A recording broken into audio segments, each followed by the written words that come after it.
Então, senhor José, vamos lá. A minha tela tá meio estranha aqui, a minha imagem, porque eu tô tendo que deixar a luz desligada aqui. Aí eu tô usando uma lâmpada aqui, então tá meio sombrio. Mas é o seguinte, o senhor me perguntou ontem sobre revenda de imóvel que foi comprada na planta e agora foi entregue, né? Isso. Então, eu podia até responder com uma mensagem seca, assim, o que até resolveria talvez a sua situação prática, mas é uma oportunidade de explicar um pouquinho mais como isso funciona. Em geral, venda de imóvel na planta, primeiro que venda de imóvel na planta não pode ser feito sem registros de incorporação. Eu acho que todos vocês já ouviram a gente falar isso, né? Então, quando o imóvel ainda está na planta ou no terreno durante construção, o imóvel efetivamente não existe, né? Então, você não tem uma matrícula autônoma que descreve aquele imóvel especificamente. Então, você precisa, para um fim de proteção do direito público, né, garantir que se sabe exatamente o que vai ser esse imóvel depois que ele for entregue. E isso é feito através de um registro de incorporação, que é um procedimento através do qual, depois de aprovado o projeto perante a prefeitura local, o incorporador, o dono do terreno, deposita uma série de documentos lá no cartório de registro de imóveis e faz com isso uma espécie de compromisso público, e aí ele registra esse compromisso publicamente dentro da matrícula do que exatamente ele vai construir. E a partir desse momento, ele pode fazer a tal da venda na planta, né? Venda na planta feita sem registros de incorporação é o que o mercado vulgarmente chama de venda pirata, e além de ser algo inseguro para o cliente, é mais do que isso, é um crime contra a lei de registros públicos, e o próprio corretor que intermedia isso também é cúmplice desse crime. Não é nem cúmplice do crime, ele incorre no crime mesmo, então é algo que a gente, obviamente, não faz. Só que se o incorporador, construtora, seguir o procedimento que tem que seguir, que decidiu construir o imóvel, tem o terreno, aprovou o projeto na prefeitura e registrou a incorporação, ele pode sim fazer a venda na planta, né? E geralmente construções de médio e grande porte, construtoras minimamente respeitosas, fazem isso, né? Então, tipo, você não vai ter uma planta e um lançamento de plantas que tem stand e tal sem isso. Geralmente, nenhuma construtora vai se meter numa loucura dessa, pelo menos essas já de médio ou grande porte. Quem faz realmente venda de imóvel na planta sem registro de incorporação, geralmente são pequenos construtores que trabalham de um jeito super informal, tá? Empreiteiro, sabe? Esse tipo de coisa. E, enfim, aí nessa hipótese onde você fez uma compra de um imóvel na planta, o que você compra efetivamente no momento que você assina um contrato na planta? Você assina um contrato de gaveta, um instrumento particular. Você não tem como fazer uma escritura pública nesse momento, em geral, porque o imóvel que você tá fazendo compromisso de comprar nem tem uma matrícula dele, né? Então você Deixa assina eu um fazer um parênteses, Danilo. Pode falar. É, deixa eu fazer uma pergunta para você. Claro. Normalmente, essas construtoras, elas têm 4, 5 terrenos para fazer esse empreendimento. Uhum. Então, são 4, 5 matrículas. Tá? Quando esse projeto da prefeitura é aprovado tudo, esse registro de incorporação, essas matrículas desaparecem e surge mais uma única matrícula desse terreno, que é esse grande terreno. Depende, dá para fazer das duas formas, mas a maioria das construtoras, quando fazem registro de incorporação, e eles fazem uma incorporação em cima de diferentes terrenos, eles já pedem nesse momento a unificação das matrículas, sim. Ah, tá. Então, acaba E tendo uma aí eles matrícula só e também um unificam. contribuinte do IPTU, né? Sim, mas o contribuinte do IPTU é um negócio que não muda nada, assim, não influencia nada que tenha a ver com direito registral. Isso é um procedimento que se faz na Secretaria de Finanças, que você pode pedir um englobamento fiscal de vários contribuintes em um só, né? Ou desdobramento fiscal, mas isso, sinceramente, não influencia em nada a análise da titularidade do imóvel. O contribuinte do IPTU é uma informação muito só acessória, entendeu? A gente, às vezes, dá muito valor para o contribuinte do IPTU. Isso é só uma forma que a prefeitura usa para organizar a cidade para cobrar, para fazer apuração tributária. Não tem nada a ver com direito de propriedade e tal. Tá? Mas, de novo, assim, dá para fazer dos dois jeitos, mas, em geral, as incorporadoras, quando registram uma incorporação em cima de vários terrenos, eles pedem, nesse momento, a unificação numa matrícula só. Ok. Então, vamos lá. Então, quando você compra um imóvel na planta, você assina um contrato de gaveta fazendo um compromisso de compra e venda. E por que um compromisso? Porque para qualquer venda imobiliária no Brasil acima de 30 salários mínimos, você, para transferir a titularidade, a propriedade do imóvel, você precisa de um documento, de um instrumento público, né? De uma escritura pública ou um contrato de financiamento no âmbito do sistema financeiro de habitação, enfim, ou sistema financeiro imobiliário, através de alienação fiduciária, que tem força de escritura pública. Então, é ou uma escritura pública ou um instrumento particular com força de escritura pública, que geralmente é o contrato de financiamento. Então, você não consegue, nesse momento na planta, fazer uma compra e venda efetiva. Você consegue fazer um compromisso de que uma hora você vai fazer uma compra e venda efetiva. Entende? Então, é por isso que esses contratos chamam de instrumento de compromisso, porque você promete que uma hora você vai, de fato, transferir a titularidade. Então, e esse documento pode dirimir, ele pode tratar de vários assuntos. Ele pode tratar de como vai ser feito o pagamento, ele pode tratar de como vai se dar a posse, se ela vai ser entregue agora, se ele vai ser entregue depois, enfim, pode dirimir sobre vários assuntos. Então, geralmente você faz isso e aí você começa a pagar, durante a fase de obra, aquelas parcelas. Então, no cenário que o senhor me colocou ontem, quando chegou no final da construção, a construtora, naquele instrumento de compromisso e também perante o cartório de imóveis, por conta do registro da incorporação, tinha se comprometido em terminar a obra. E ela foi lá e cumpriu com a obrigação dela. Terminou a obra e fez o procedimento de depois individualização das matrículas, né? Que tem a ver com pegar o ABITSE, pegar a certidão negativa junto ao INSS, juntar com uma série de outros documentos, dar entrada no cartório de imóveis, e aí o cartório de imóveis vai pegar aquela matrícula que era do terreno e agora vai transformar em uma série de matrículas individualizadas, cada um para sua unidade autônoma, apartamentos ou caso de um condomínio. Essa fase ainda não está completa. Não está completa? Não tem o ABITS ainda, não tem o AVCB, né? Legal. Então, Tá. ainda está em andamento essa parte. Beleza. Então, então são dois cenários diferentes. Qual que é o X aqui? Qual o paradigma que a gente quer resolver? A pessoa que comprou, né, esse compromissário comprador, a gente fala compromissário comprador, porque geralmente você vai falar de comprador, um cara que comprou de fato, ele é um compromissário porque ele se comprometeu em comprar, porque quando você faz um instrumento de gaveta, você só se compromete a comprar, a compra, efetivamente, a compra e venda é feita no instrumento público. Então, esse compromissário comprador pode querer, entre aspas, repassar o imóvel, tá? Ele pode querer repassar o imóvel em dois momentos. Anteriormente, a matrícula autônoma ter sido já individualizada pela construtora, o que depende do que o senhor está falando, a VCB, a BITSE, CND do INSS, etc. Ou ele pode, depois que a obra é efetivamente entregue e as matrículas estão prontas, querer repassar, tá? Repassar para um terceiro. O que acontece? Se for nesse cenário que o senhor está me comentando, ou seja, anteriormente à individualização das matrículas, primeiro de tudo, esse compromissário comprador pode revender o imóvel? Essa é a grande pergunta. Ele pode fazer a revenda do imóvel? A resposta é não, tecnicamente não. Por quê? Porque ele não tem o imóvel. Então, tome cuidado com a minha resposta. A regra de ouro do próprio estelionato é você só pode vender aquilo que você tem. Então, não faria sentido ele vender um imóvel que ele não tem. Por que ele não tem?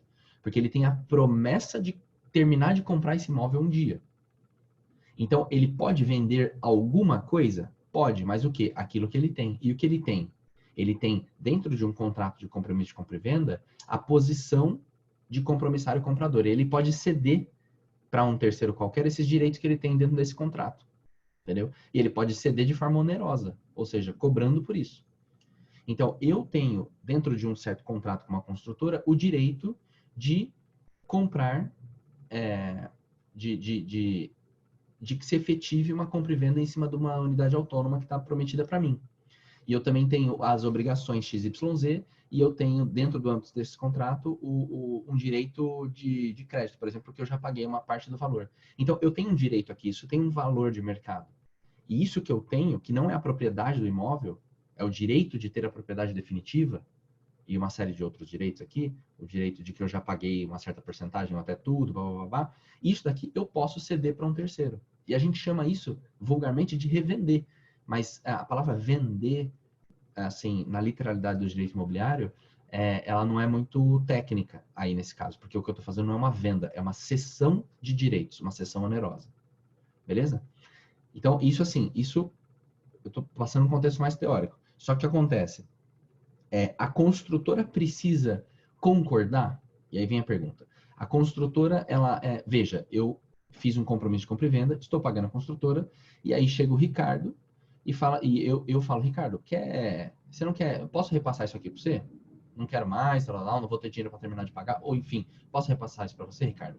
A construtora, que é a compromissária vendedora, né, a proprietária do imóvel, ela precisa concordar? Depende.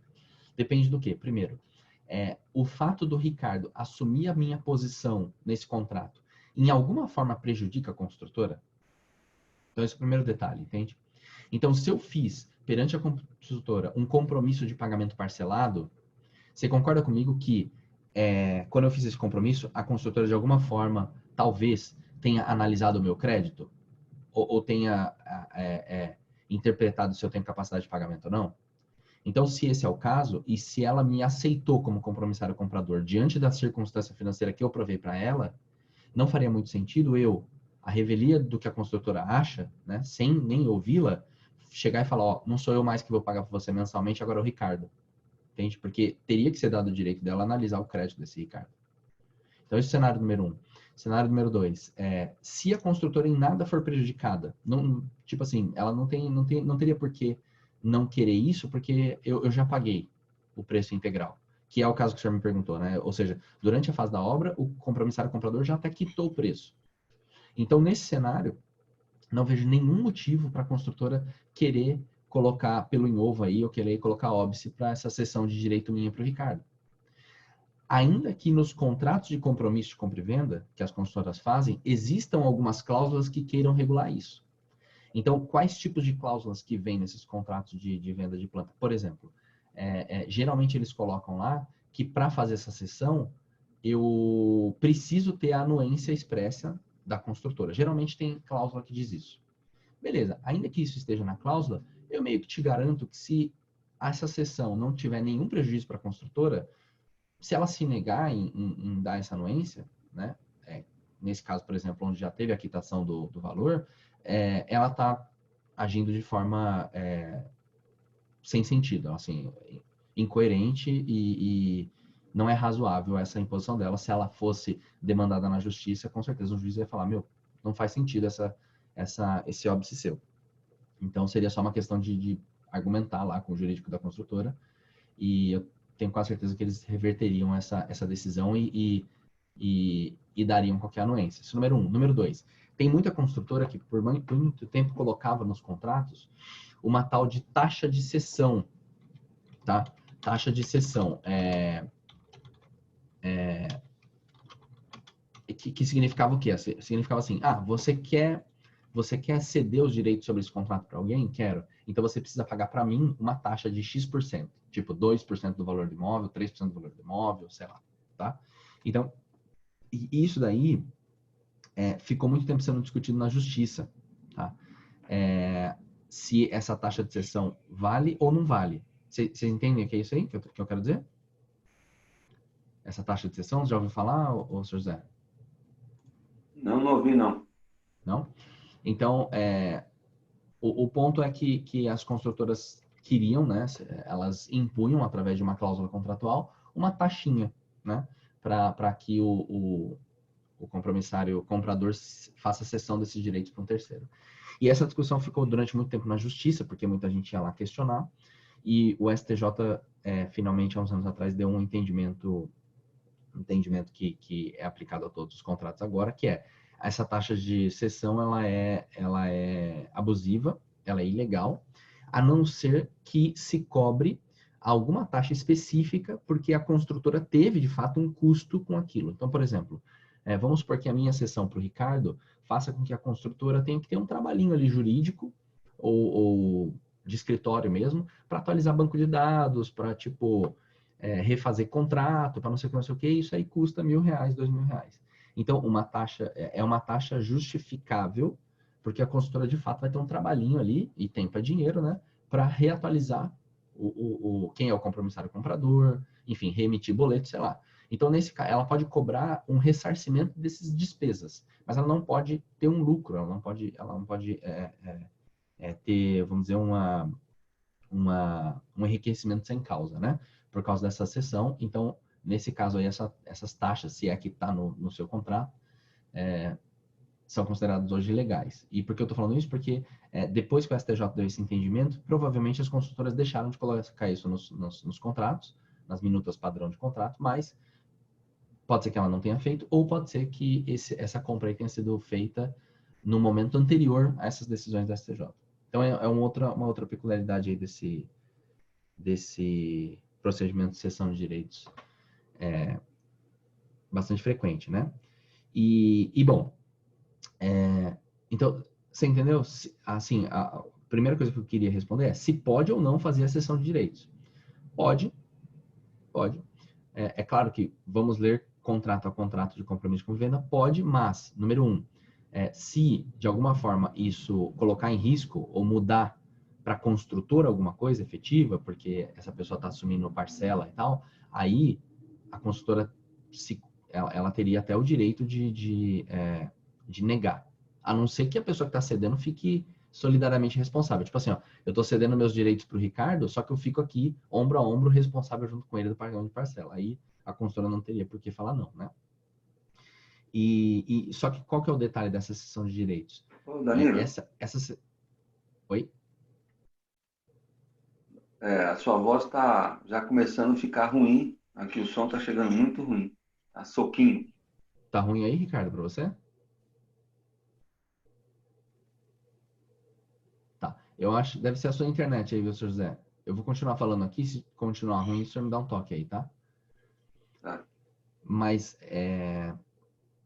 e um outro detalhe da cessão de direitos, né? É uma cessão onerosa de direitos, então, é que ela não tem como ser feita por financiamento bancário, óbvio, né? Porque os financiamentos bancários, através de aliança fiduciária, geralmente são instrumentos para se pagar o preço de imóveis já prontos, né? Com matrícula individualizada e tal. Então, não tem como eu fazer esse repasse de direitos, repasse do imóvel, agora durante fase de obras, por financiamento bancário. Então, se o Ricardo quiser se subrogar, ou seja, tomar o meu lugar nesse compromisso junto à construtora e me pagar por isso, é um acerto entre eu e o Ricardo e provavelmente eu vou cobrar à vista do Ricardo isso, entendeu?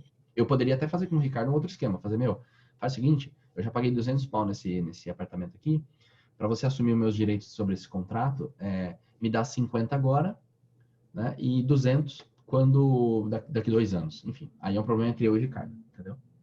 Mas o fato é que não dá para o Ricardo comprar de mim esses Ô, direitos de forma Danilo, financiada hoje, porque não existe uma matrícula sobre esse imóvel. Danilo, eu Oi, vou sair um pouquinho e entrar de novo para ver se normaliza a sua voz. tá bom, beleza. Dá no conexão. Espera um pouquinho só. Beleza, valeu.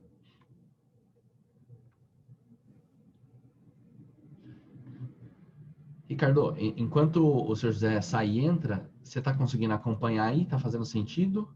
Ou está muito complexo? Não, eu estou conseguindo, estou até escrevendo aqui. Beleza.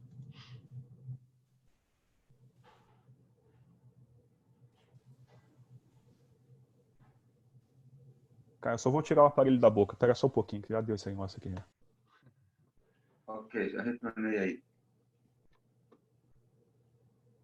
Sr. José, agora só dá mais um minuto aí, porque o Ricardo Tá, foi tirar o aparelho da boca, já volto, só um segundo. ok. Mas por enquanto, está dando para entender e acompanhar? Então, eu olhei o contrato, eu pedi o contrato.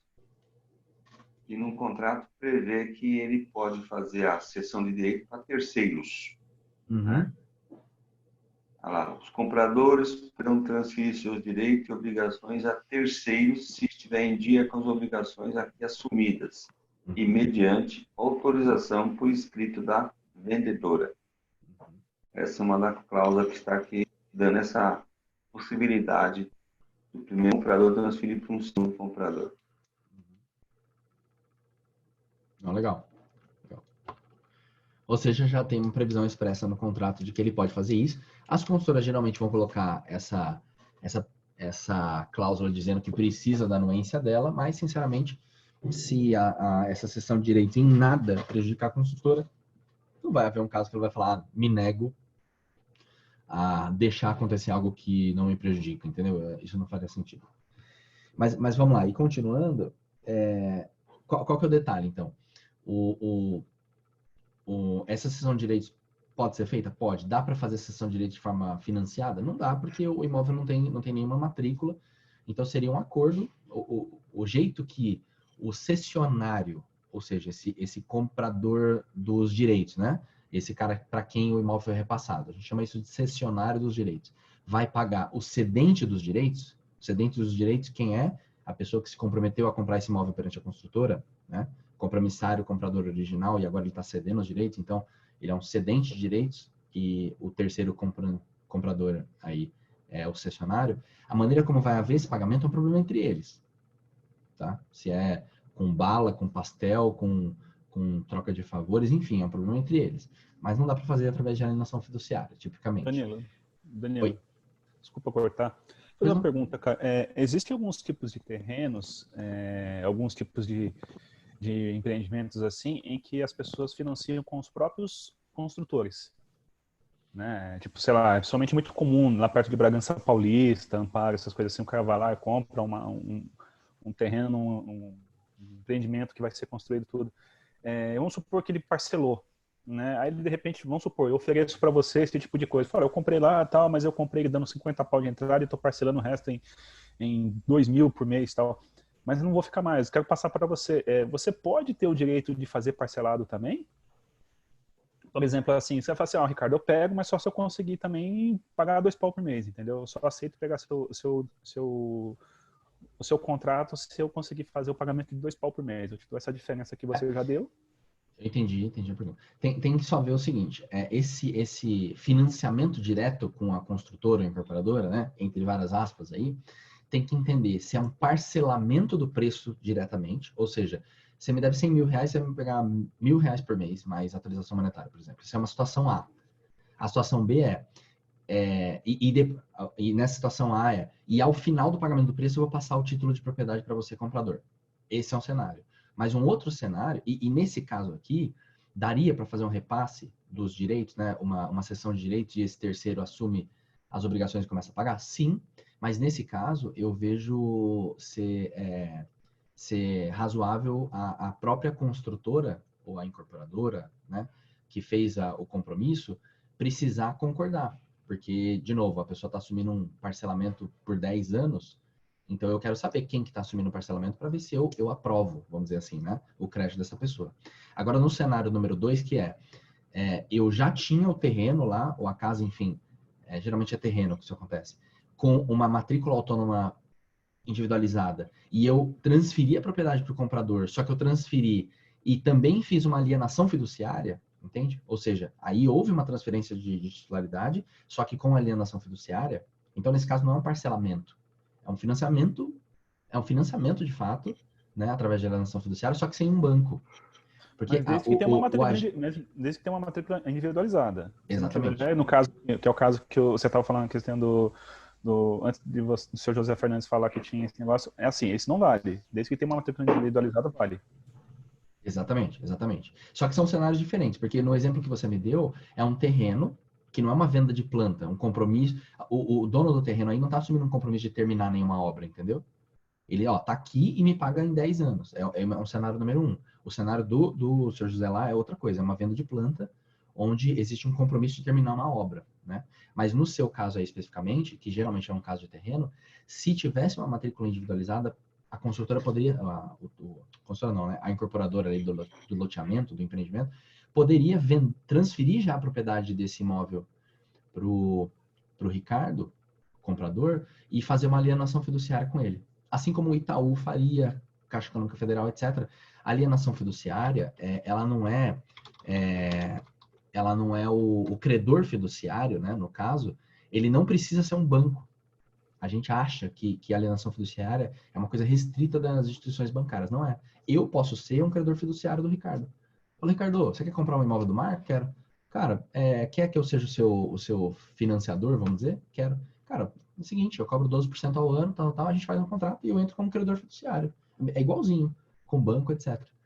Então, assim, igualzinho, né? Mas é totalmente possível, dá para fazer. O credor fiduciário pode ser uma pessoa física, jurídica, não precisa ser um banco. É porque os bancos fizeram disso um produto, né?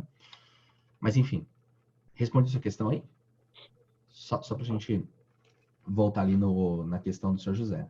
Então, Sr. José, e aí uma pergunta, a gente estava naquele cenário, né, onde a gente está no momento anterior à entrega do imóvel, ou seja, ainda está em fase de obras, ainda não tem a BITSE, ainda não tem a VCB, a BITSE, CND do INSS, matrícula individualizada. Então, neste momento, a gente já discutiu se pode ou não fazer essa cessão, beleza? Só que a pergunta um corretor pode intermediar essa cessão? Né? Pode intermediar essa cessão? Sim, sim. O corretor de imóveis, ele intermedia transações no mercado imobiliário,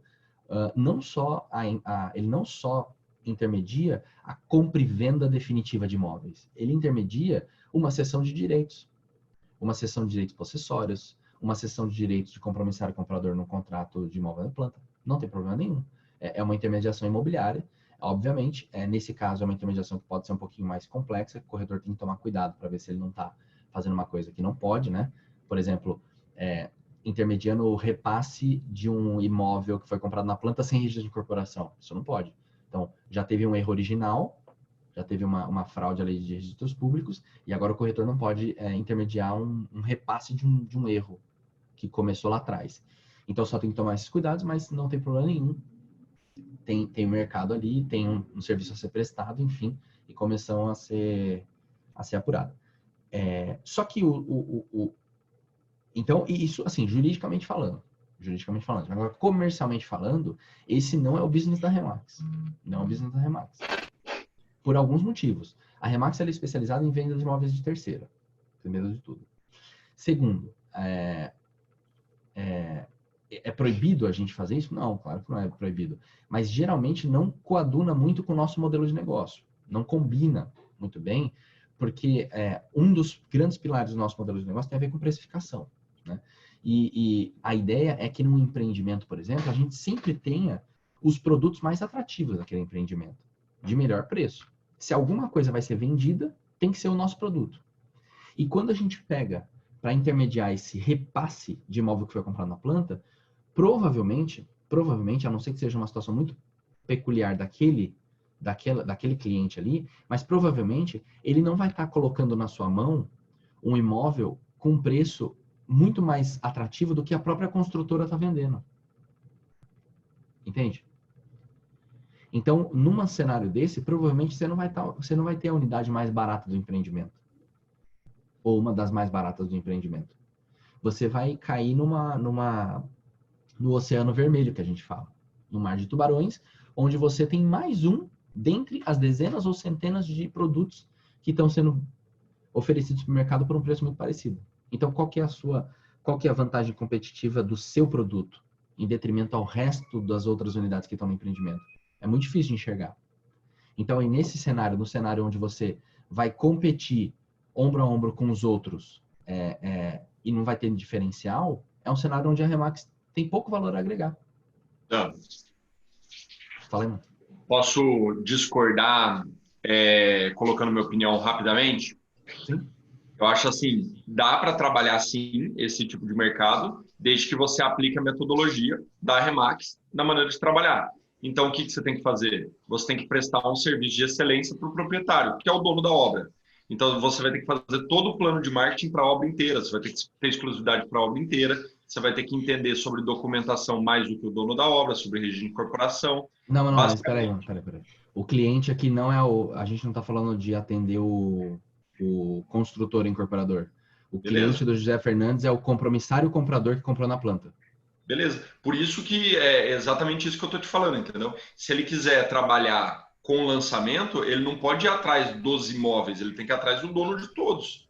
Então, tipo assim, a partir do momento que ele não tem acesso ao dono, ele não está atendendo a metodologia. Para mim é bem simples assim. Tô viajando? É que eu não sei se você entendeu o contexto aqui, ó. O cliente do José Fernandes é um cara que comprou um imóvel na planta e quer colocar esse imóvel para revender, entendeu? Sem ter entregue ainda.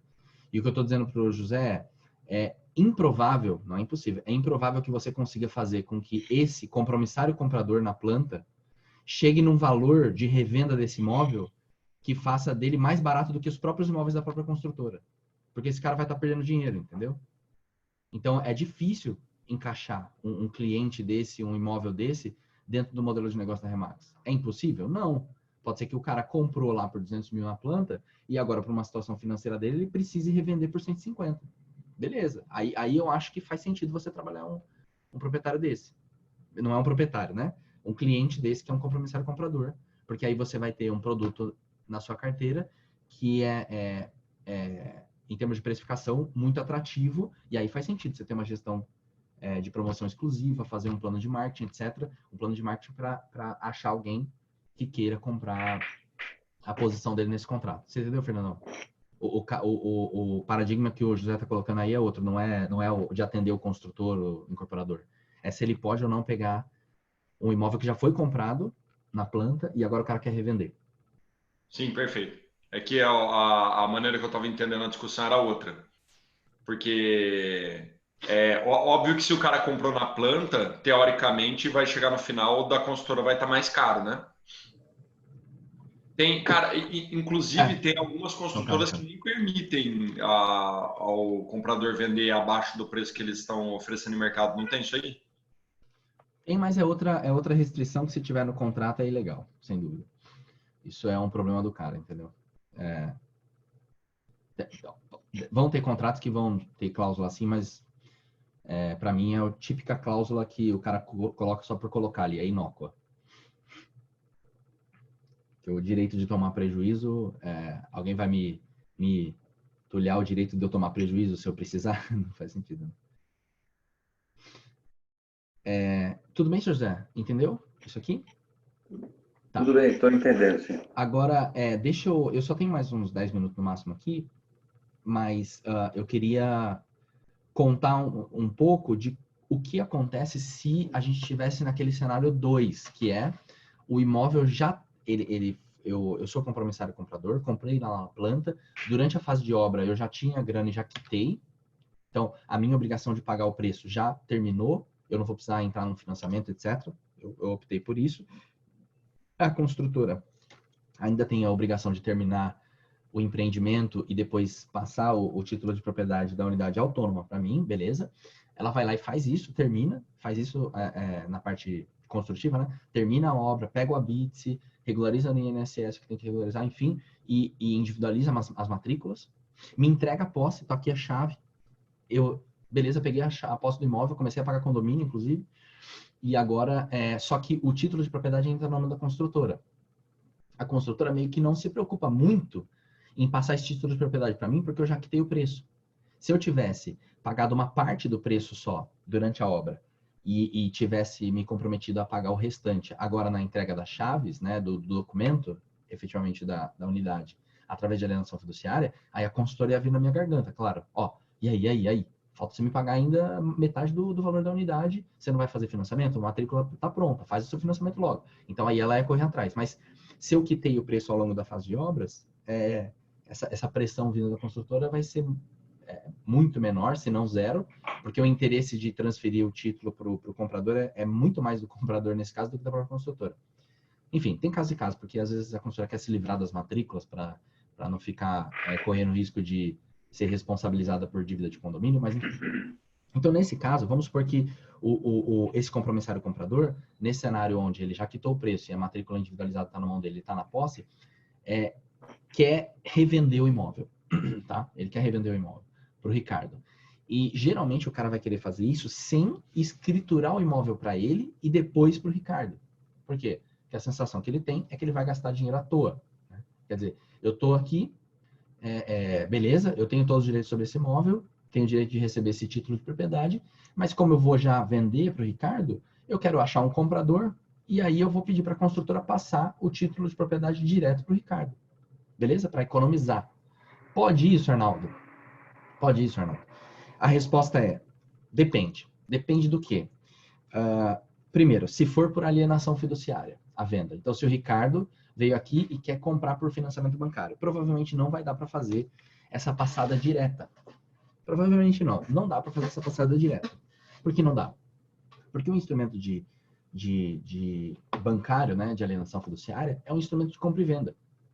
Então, se o José, se a construtora passar, através de um contrato de financiamento, esse imóvel para o Ricardo, direto, tá pulando o Danilo, por exemplo, que era o comprador original, a gente está fazendo um documento que não retrata a realidade, porque vai ser um instrumento de compra e venda.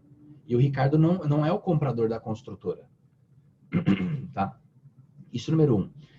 Eu poderia fazer uma cessão de direitos minha para o Ricardo, com a construtora prestando anuência, e depois transferindo a propriedade para o Ricardo? Até poderia, mas para mim isso não condiz com a realidade e juridicamente está errado, porque inclusive do ponto de vista tributário, a construtora vai ter tipo um pagamento de imposto, porque o instrumento de financiamento vai falar sobre uma compra e venda que é meio mentirosa, né? Vamos dizer.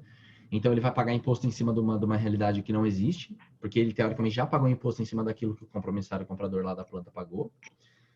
Então, não iria rolar, e eu acredito que a esmagadora maioria das construtoras nem aceitariam isso. Tá? Então, nesse caso, aí provavelmente o comprador da planta vai ter que escriturar no nome dele para poder vender financiado. E não tem jeito, ele vai ter um burn aí, uma grana que ele vai ter que queimar. Cenário número 2. O Ricardo chega como um terceiro e quer comprar à vista. Beleza? Ele quer comprar à vista. Ele quer o título de propriedade no nome dele, mas ele não vai financiar, ele vai pagar à vista para mim, Danilo, o imóvel. Nesse caso, daria para fazer uma escritura direto do José Fernandes, que é da construtora, para o Ricardo? Daria sim. Só que tem que tomar umas precauções. Primeiro, em tese, essa escritura não é uma escritura pura e simples de compra e venda. Ela é uma escritura com duas naturezas dentro de uma só escritura. Ela é uma escritura de cessão de direitos com compra e venda. Cessão de direitos por quê? Porque é o Danilo cedendo os direitos para o Ricardo e compra e venda de quem? Da construtora para o Ricardo.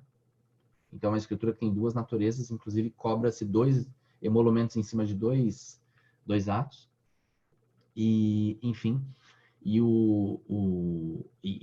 fica mais barato, sim, do que se eu, Danilo, compromissário comprador original, tivesse escriturado totalmente no meu nome e depois transferisse para o Ricardo, fica mais barato, mas não fica de graça. Porque essa escritura ela é mais cara do que uma escritura normal de compra e venda. Tá? Tem até uma discussão se paga ITBI e tal, enfim. Então, cenário número 2. Nesse cenário, a consultora não tem como negar. Se ela se negar a fazer isso, ela está colocando uma objeção que não faz sentido nenhum. Tá? Que não tem lastro jurídico. Só que tem um outro cenário, que é um cenário mais juridicamente inteligente, que é a construtora fazer, sim, um instrumento público, né? Uma escritura de compra e venda direta para o Ricardo. E aí, nos comentários e observações da escritura, a gente descrever que essa escritura está sendo feita em decorrência de uma cessão de direitos particular que o Danilo fez para o Ricardo, e a construtora, então, está cumprindo com a sua obrigação de outorgar o título para o Danilo, mas agora na pessoa do Ricardo, porque o Danilo pediu. E se a gente colocar isso não como um ato da escritura, mas como uma observação da escritura, é como se, para fins de cobrança de emolumento, tributo, etc., não tivesse impacto nenhum. E aí, na prática, isso faz, às vezes, do passar direto. E o Danilo se deu bem, porque ele não paga, porque economizam-se emolumentos. Pode fazer isso, juridicamente falando? Tem muita construtora que não quer fazer porque ela acha que ela não pode fazer isso. Mas tem, sim, jurisprudência do Tribunal de Justiça do Estado de São Paulo e até do Superior Tribunal de Justiça, que diz que isso é uma prática que não é ilegal e que quando você faz isso até do STF tem, quando você faz isso nessa parte só de declarações de escritura, e não como um ato da escritura de fato, a declaração é tipo assim, as partes declaram o quê? Blá, blá, blá. Quando você faz isso como uma declaração, ela serve somente para historiar, para contar a historinha do porquê aquela escritura está sendo feita, entendeu? E aí, nesse caso, é top, porque o Danilo consegue o que ele queria, que é meio que passar a escritura direto do Sr. José, da construtora para o Ricardo, né? E para a construtora é um negócio que não tem problema, em tese, porque ela não está cometendo nenhum ato ilegal, exatamente porque ali na parte de declarações de escritura, ela está ficando público o fato de que ela está fazendo aquilo por causa de um instrumento particular, que ela fez originalmente dela para o Danilo, mas que o Danilo cedeu os direitos dele para o Ricardo, e agora ele escritura esse imóvel para o Ricardo em cumprimento daquele instrumento. Para o Ricardo também não faz diferença nenhuma, porque ele vai receber o título de propriedade no nome dele, e quem vai receber a grana dessa operação de cessão de direitos feita em off, né, da escritura? O Danilo. Certo? O detalhe só aí é que provavelmente o valor da compra e venda dessa escritura, a construtora vai exigir que seja feita pelo valor do compromisso de compra e venda que ela fez com o Danilo, e não no valor da cessão de direitos que o Danilo fez para o Ricardo, claro. Porque a construtora não vai pagar imposto de renda em cima de um lucro que talvez o Danilo teve entre o valor que ele pagou na planta e o valor que ele está cedendo os direitos agora. Tá? E nada disso tem a ver com os aspectos de pagamento de imposto de renda pelo Danilo, que é o cedente dos direitos. Então, se eu comprei na planta esse imóvel por 200 mil e cedi os direitos sobre esse imóvel para o Ricardo por 250 mil, talvez eu tenha um lucro imobiliário a pagar em cima desses 50 mil. Enfim, não estamos discutindo lucro imobiliário aqui, porque tem um monte de cenário de isenção e tal, mas aí o problema do Danilo com o pagamento do imposto de renda dele, né, em cima do lucro imobiliário, não tem nada a ver com se esse imóvel está passando, entre aspas, se esse título está passando direto da construtora para o Ricardo ou não.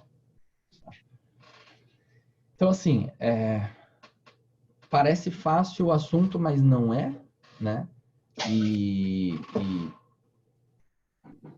depois de eu falar aqui, que dúvidas te ficaram aí, Sr. José?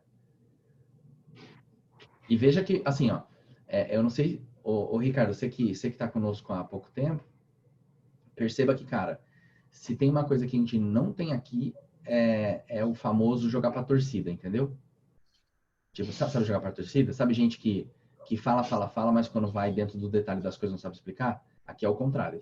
É tipo, me fez uma pergunta, beleza, então senta aqui, a gente vai ficar 40 minutos conversando e a gente vai na raiz do negócio. A gente não vai ficar, não faz isso não, porque não sei o quê. Não, a gente vai fazer, ou tentar fazer as pessoas entenderem em profundidade os conteúdos, porque a ideia é que a gente forme um time de agentes de elite, entendeu? E não um time de agentes que fala muito e não sabe do que está falando, entendeu? Então, por isso que às vezes a gente, ao explicar alguma coisa, entra num nível de profundidade que parece até desnecessário e assim, e pode até ser que seja desnecessário para o corretor médio, né? Pro mercado médio, que está preocupado em ganhar o dinheiro das transações e sair fora. A gente não, a gente quer prestar um serviço de excelência de ponta a ponta, então isso exige conhecimento profundo.